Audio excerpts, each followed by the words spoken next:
इस समय दानवराज मैं नहीं, एक पुत्री का पिता अपने जमाता के द्वार पर कुछ मांगने आया है। पुत्री का पिता, कन्यादान दाता, पुत्री के द्वार पर कभी कुछ मांगने नहीं जाता, वो सदा देता ही रहता है। यही युग युग की रीति है। पुत्री के कल्याण की कामना, बेटी के सुख सौभाग्य की रक्षा करने का तो हर पिता को सदा अधिकार है लंकेश्वर।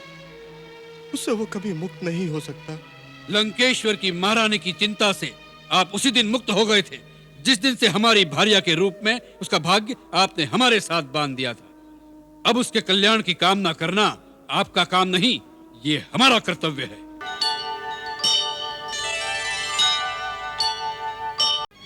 तुम्हारा पिता तुलसीसुर तुमसे हाथ जोड़कर विनती करता है कि सीता के मोह से अपने मन को मुक्त कर लो। क्यों? किस लिए?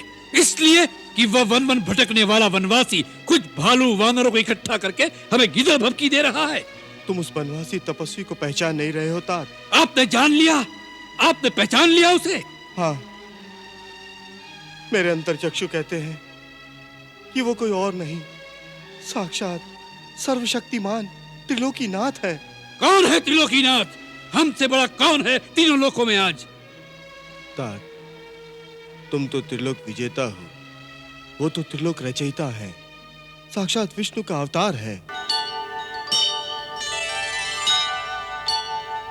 दानवेश्वर, लगता है आप हमारी मान्यता को मिटाने की ठान कर आए हैं। जिस अखिलेश्वर का अवतार मान आप हमें उसके सन्मुख झुकाने आए हैं, स्वयं उस साक्षात वैकुंठेश्वर विष्णु के सामने भी हम नहीं झुके। उसके सुदर्शन चक्र का प्रहार हमें तिल भर भी झुका नहीं सका, तो उसका अवतार हमारे लिए किस गिनती में है? ये न भूलिएगा दानवराज कि लंकेश दशानन का शीश कट सकता है, झुक नहीं सकता, और दशानन का शीश झुकाने वाला पृथ्वी पर अभी पैदा नहीं हुआ।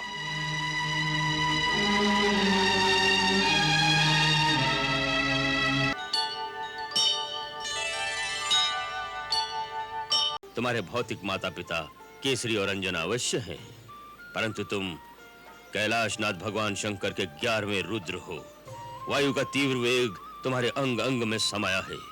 हे केसरी नंदन, इसी कारण संसार तुम्हें शंकर सुवन और पवन पुत्र कहकर पुकारता है। आंजनेय के बाल्यकाल में अज्ञानवश इंद्र ने वज्र प्रहार किया।